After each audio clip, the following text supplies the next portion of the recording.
이미 내가 건물을 잘 볼 줄 알고 기준을 갖고 있는 분들은 제 영상 보실 필요가 없어요. 처음이거나 초기인 분들 뭘 해야 될지 모른단 말이야.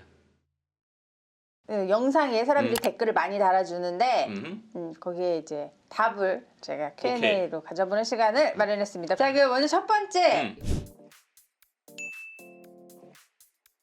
최근에 강남구에서 이뤄졌던 3개월 동안 건물이 매매됐던 자료를 저희가 위치별, 주소별, 그리고 금액별, 평당가, 건물 연면적당 이런 것들을 다 분석해서 자료를 만들어 놨습니다. 그래서 그 자료가 필요하신 분들, 건물을 사려고 하는 분들은 그 자료 한번 보시면 도움이 되실 거예요. 그 자료가 필요하신 분은요, 연금형 부동산 연구소 카페 공지글에 보시면 제가 그 자료를 올려놨으니까 다운받아 보시면 도움 될 것 같습니다.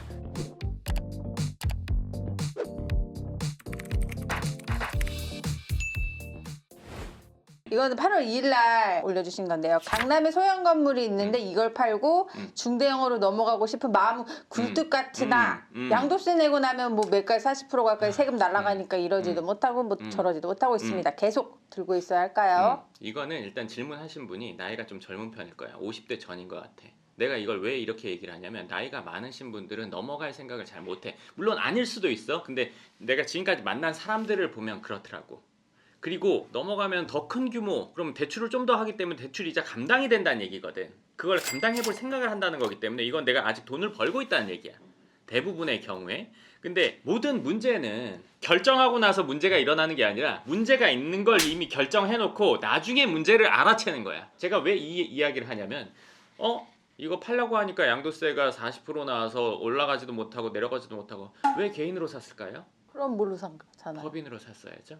법인으로 사면 재산을 불리기가 유리해. 법인으로 사면 법인세를 낸단 말이야. 법인세가 양도소득세보다 비율이 적단 말이야. 그렇기 때문에 재산을 불릴 때는 법인으로 해야 돼. 그리고 본인이 쓰기든 개인이 더 좋아. 내가 월세를 받은 걸 가지고 소득세 내고 내 맘대로 쓰겠다. 이 개인.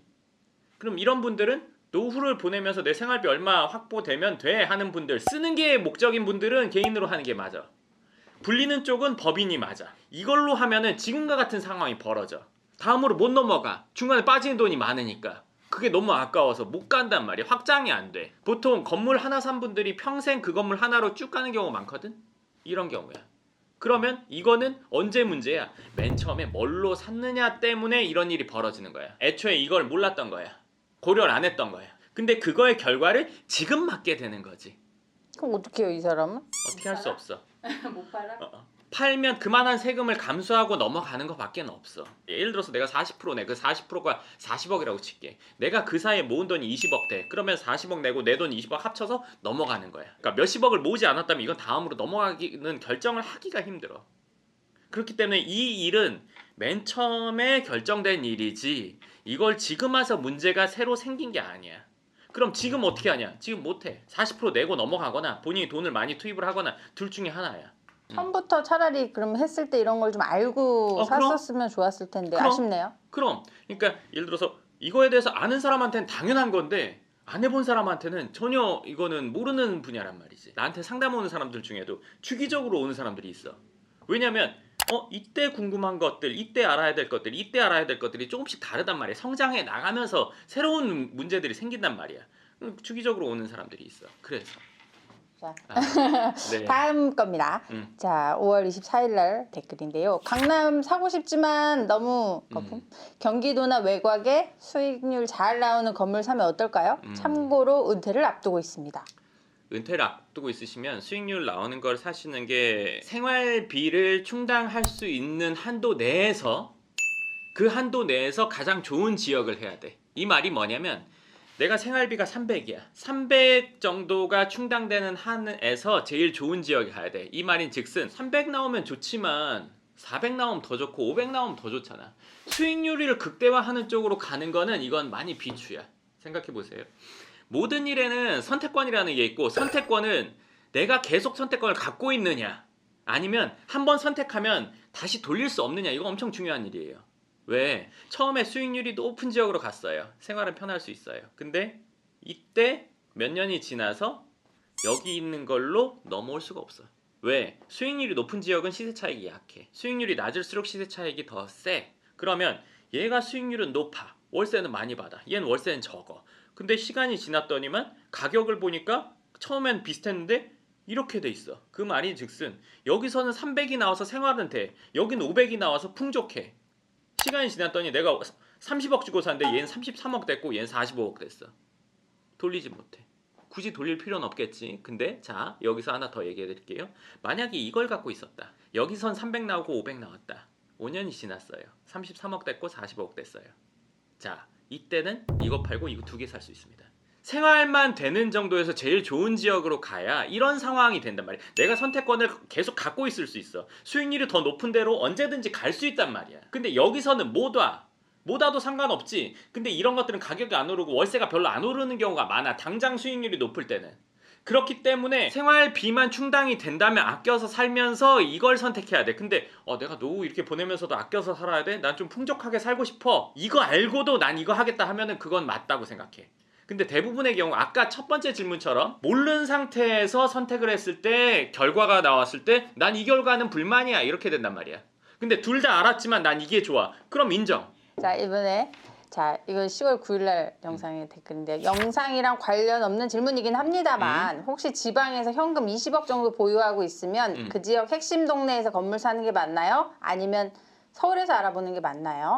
이건 두 번째 질문이랑 답이 거의 똑같아. 부자는 돈을 많이 쓰는 사람이 아니라 돈을 많이 갖고 있는 사람을 말하잖아. 근데 많이 쓰는 거를 보고 사람들이 부자인 것처럼 보는 경우가 많잖아. 근데 알고 보면 없는 경우들이 많고. 그러니까 돈을 많이 갖고 있는 사람이 부자인 거고 이 돈을 많이 갖고 있는 사람은 쓸지 안 쓸지 본인이 선택할 수 있지. 안 쓴다고 해서 부자가 안 되고 쓴다고 해서 부자가 되지 않잖아. 이 사람은 기본적으로 돈이 많으면. 내가 이 얘기를 왜 하냐면 이 부자한테도 선택권이라는 게 있어. 쓸지 안 쓸지 그거와 마찬가지로 그분한테도 선택권이 있다는 거야. 그 돈을 가지고 내가 이 지역 유지야. 내 친구들한테도 얘기하고 싶어. 그리고 난 건물이 가까이 있는 걸 한 번씩 보면서 만족감 느끼는 게 너무 좋아. 그 지역 사는 거야. 나는 근데 돈을 더 불리고 싶어. 그리고 이왕이면 가치 있는 데 사고 싶어. 그럼 서울 가야 돼. 이 선택권은 본인한테 있는 거지. 이번에 질문은 강남 건물을 처음으로 산 사람은 팔고 다시 사는 게 좋을까요? 아니면 몇 년 묵히고 파는 게 좋을까요? 사신 지 얼마 안 되셨나? 이거는 이제 1번 질문부터 이제 답이 어느 정도씩은 들어있는데 건물을 사서 평생 갖고 있는 분들도 있고 건물을 사서 얼마 안 가서 팔고 다시 넘어가는 분들도 있단 말이야. 근데 내가 자산을 불리기 위해서는 두 가지가 필요해. 건물 가격이 올라가야 되고 또 하나는 내가 돈을 투입을 얼마를 하느냐가 이게 중요해. 세금 이상만큼 내가 돈을 또 투입할 수 있다. 그럼 그 시점에 파는 거야. 근데 팔 때는 파는 것만 생각하지 않고 이거를 팔면 뭘 살 수 있는지 알아봐야 돼. 팔기 전에? 그럼 팔기 전에 내가 팔고 나서 넘어가면 어느 정도까지 살 수 있다는 걸 알아야 된다는 거야. 대략적인 규모를 알고 그럼 내가 이걸 팔고 넘어가는 게 득이다 안 득이다를 해야지. 이것만 가지고 이거를 몇 년 안에 팔아요 말아요 이 다음이 없이 물어보는 건 의미가 전혀 없어. 그리고 내가 얼마를 더 보탤 수 있는지 없는지 내지는 내가 이걸 얼마를 보태지 않는데 이거를 팔아서 대출을 훨씬 더 많이 내가 할 거다. 근데 내가 그 감당이 된다. 월소득으로. 이걸 따져서 해야 돼. 오케이. 자 그럼 다음 질문입니다. 황 소장님이 소개해 줄 수 있는 건물은 최소한 본인 자금이 얼마나 있어야 하나요? 좋습니다. 영상 보시는 분들, 처음 보시는 분들이나 이런 분들이 제가 이제 부동산 중개를 하는 걸로 생각하는 분들이 종종 있으실 거예요. 저는 그런 일을 하지는 않아요.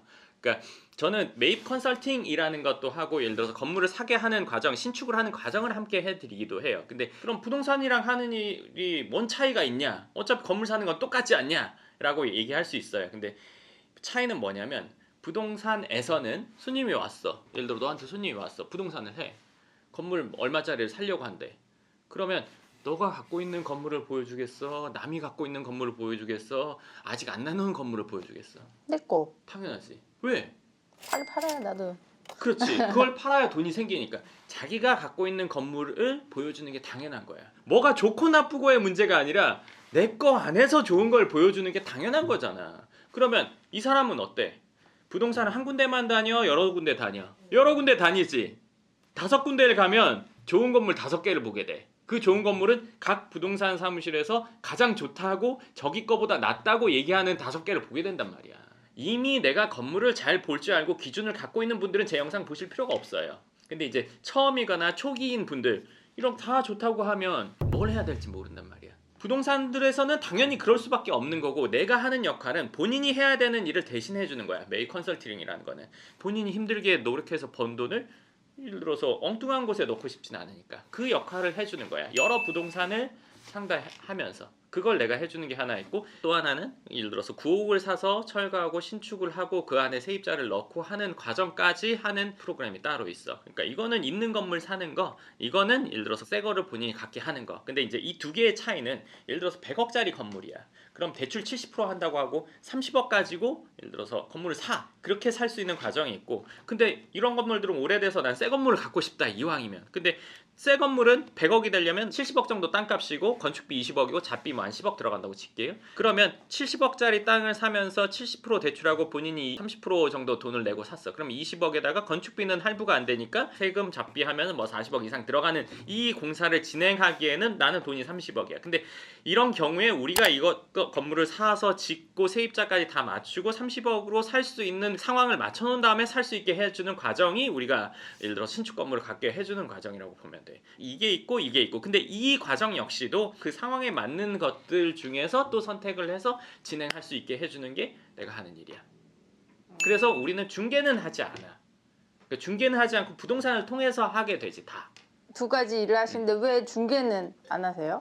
일단 난 공인중개사가 아니기 때문에 중개를 하지 않아. 그리고 내가 만약에 공인중개사라고 한다고 치면 나는 객관적이지 못할 거야. 아까 말한 것처럼 내 물건을 팔려고 하겠지. 저기가 1등이고 내게 한 3등이라도 내게 1등이라고 말할 수밖에 없어. 난 얼마 때문에 내가 이렇게 얘기해야 될 걸 이렇게 얘기하는 거는 싫어. 근데 중개사여서 많은 물건을 갖고 있다가 이렇게 아무리 많은 걸 갖고 있어도 강남의 모든 물건을 내가 다 보유할 수는 없거든. 근데 지금 상황에서는 모든 물건을 다 비교할 수 있어. 예를 들어서 물건이 나오면 우리가 나오기 전부터 얘기를 듣는단 말이야. 어떤 예를 들어서 물건이 있다. 그러면 그게 언제쯤 나올지도 대략 알아.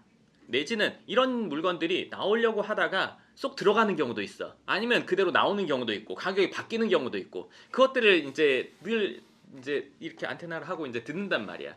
그리고 그게 나오면 바로 이제 사지. 아무리 어플이나 아니면 뭐 사이트나 이런 것들이 발달한다고 해도 이런 매물들이 올라오는 사이트는 있을 수가 없을 거야. 네, 그럼 소장님 상담은 어디로 해야 되나요? 네, 저랑 만나서 상담하고 싶으신 분들은요, 연금형 부동산 연구소 카페를 검색하시면 상담 신청하는 신청 폼이 있으니까 그걸 신청하시면 또 안내 받으실 수 있을 겁니다. 네, 오늘은 댓글 쓰신 것 중에 그래도 요거는 답변해드리기에는 좀 내용이 있다 이런 것들을 한번 답변해드렸고요. 또 궁금하신 내용들이 있으면 댓글 써주시면 그 중에 제가 선택을 할 거예요. 모든 질문을 답변 다 해드리긴 좀 어렵고 요거는 좀 논란이 되겠다, 아니면 다른 분들도 많이 해당되는 내용이다 하는 것들은 앞으로도 또 선택해서 답변해드리도록 하겠습니다. 감사합니다.